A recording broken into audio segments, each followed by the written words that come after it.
Hello, I'm JW. This time we're going to have a look at a solder pot, and this is directly from China, so of course it's a very low cost item. Now solder pots are very simple devices. It's basically a metal container, or usually metal, and you put solder in it, and there's a heating element underneath, and obviously it heats up the solder so that it melts and basically maintains it in a molten state. And it's used normally for tinning the ends of wires and things, because then simply you just take the wire and obviously dip it into the molten vat of solder. Much quicker and obviously less trouble than getting a soldering iron out and faffing about with bits of solder and obviously the iron and whatever. And this particular one, say, it's a very cheap item. It came from Banggood and it was about £11. Now solder pots in the past have tended to be overpriced items, and there's actually one made by Antex, which is a UK company, and they still sell it. Here's a picture of it. And inexplicably this retails for over £200. Now I can't imagine exactly why that is, because basically it is just a metal container with a heater around it. But nevertheless, we're not going to be looking at that one because it's far too expensive. And here's the one we're going to be looking at today, which say is a direct from China kind of item. And you see from the picture there, it's just simply a metal pot with a heater underneath. It has an adjustable temperature knob on there, and claims to be between 200 and 450 degrees centigrade, which is sensible for soldering temperatures.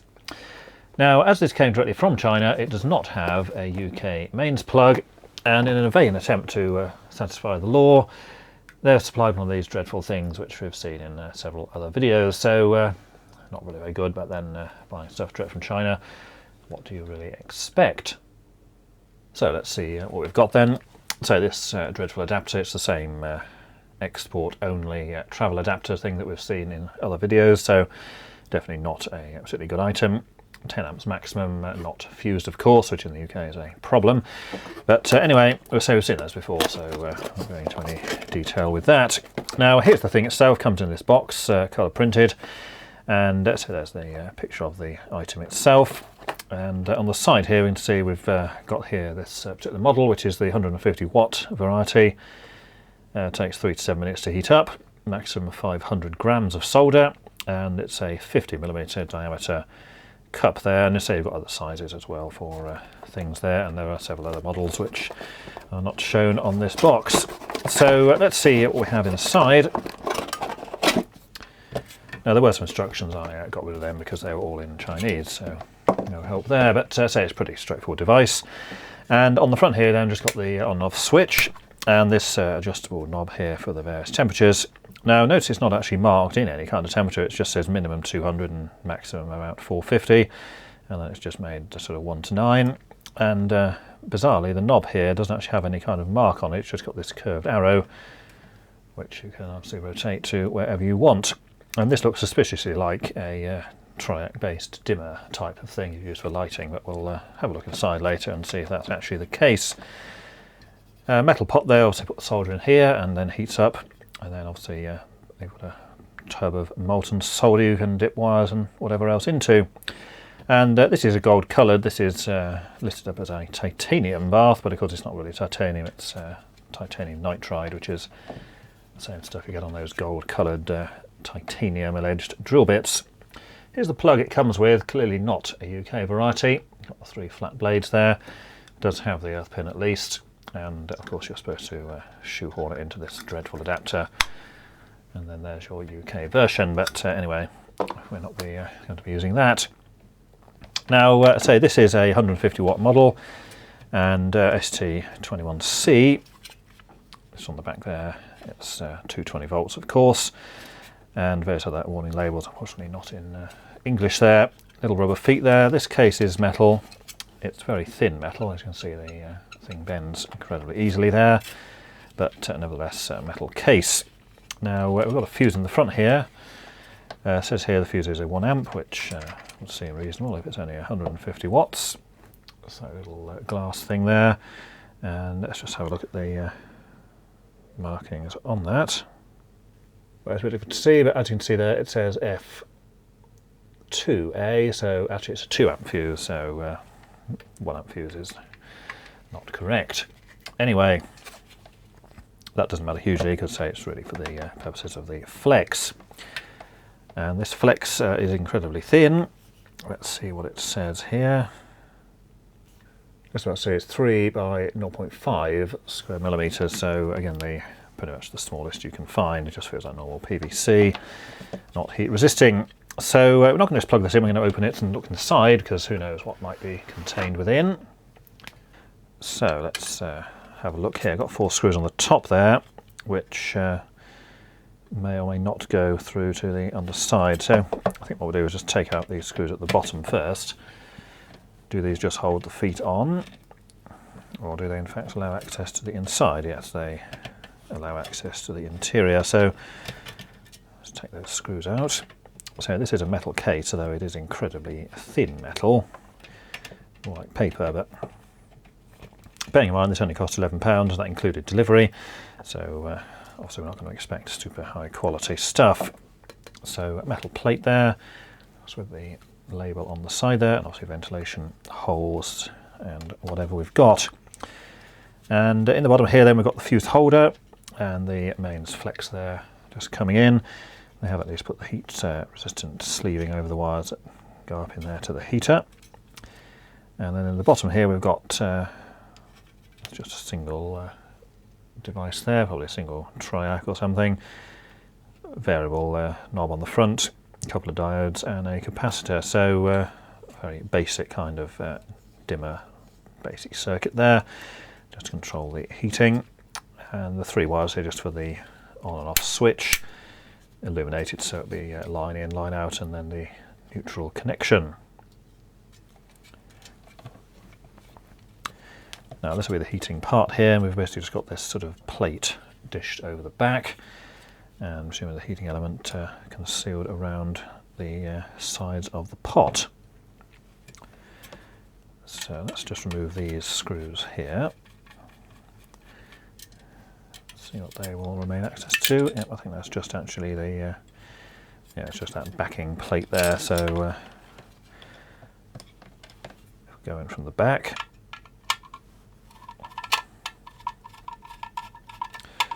This metal here is substantially thicker. That's decent sort of support there, despite the fact that the case is incredibly thin folded stuff. So presumably this piece was made separately and then just spot welded onto the sides of the case there.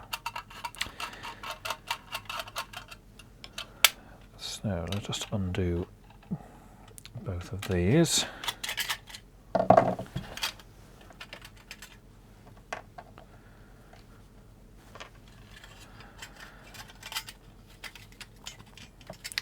Yeah, that does release the actual heating pot from there. Now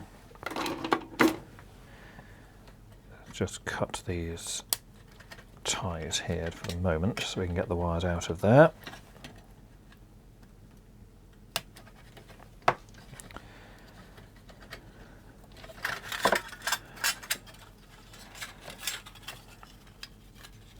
And let's see what we have. So the back plate there, just sort of a dished in bent piece of metal. This gold piece around the edge is separate, so just put that screw back in later.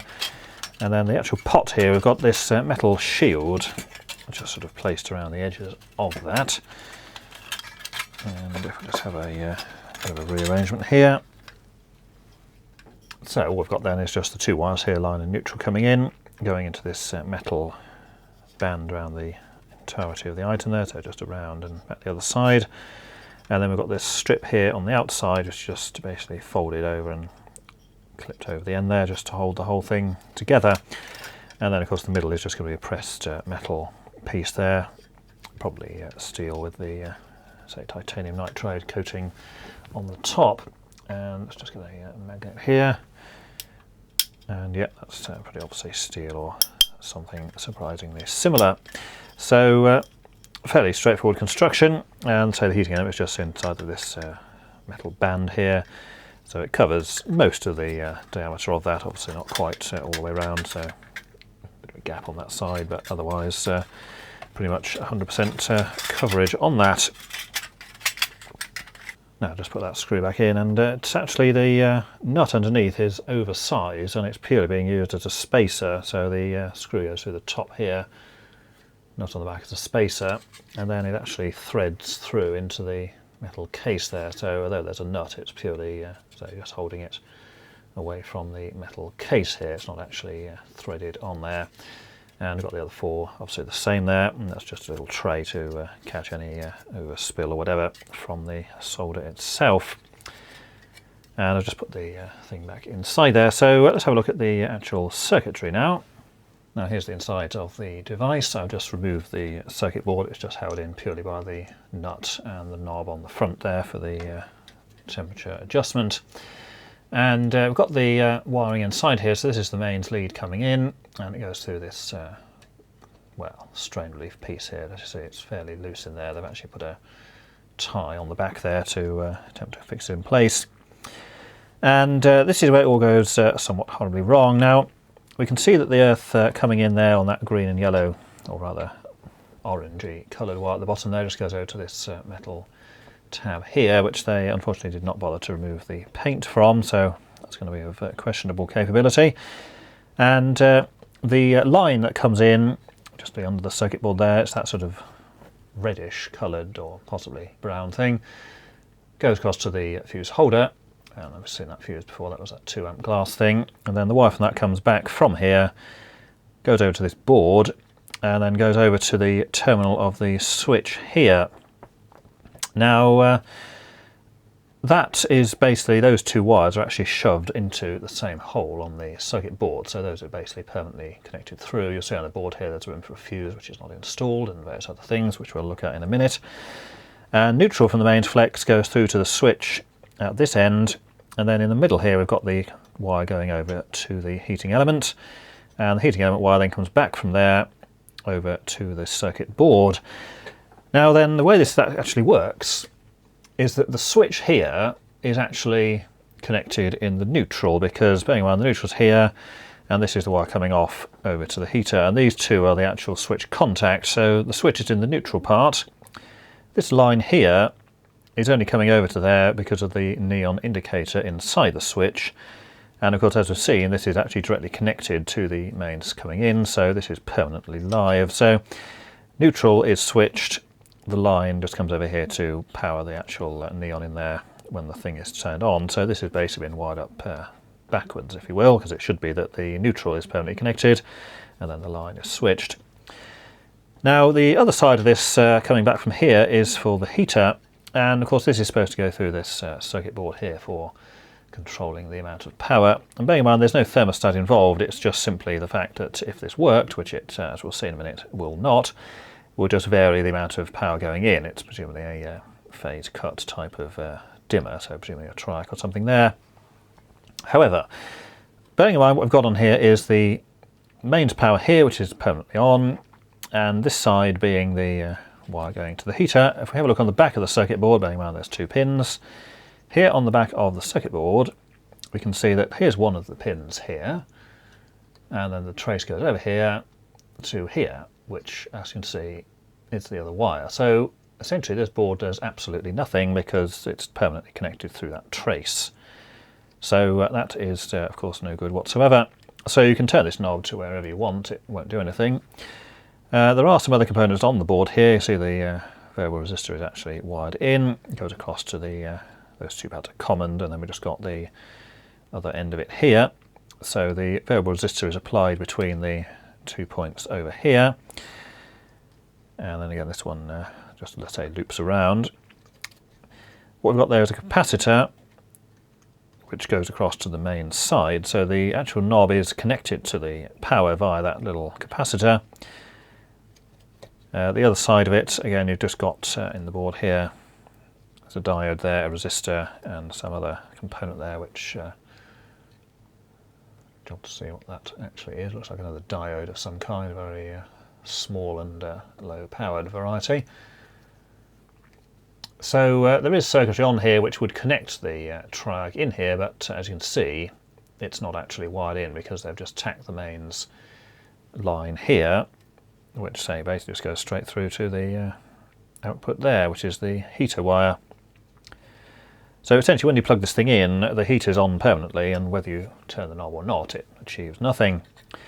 Now let's just see if we can get a number on the piece of equipment in the device there. That's maybe a hag to get the angle. Now we'll just see if the earth is actually connected through on this, and in fact some of the other conductors as well.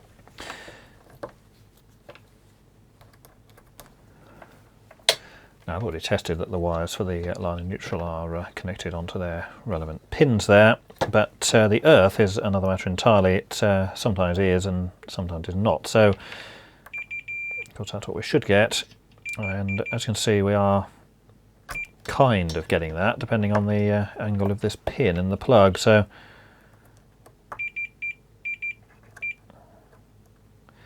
press on that side we get nothing. If we bend it back this way we get nothing, but if we sort of put it in the middle there,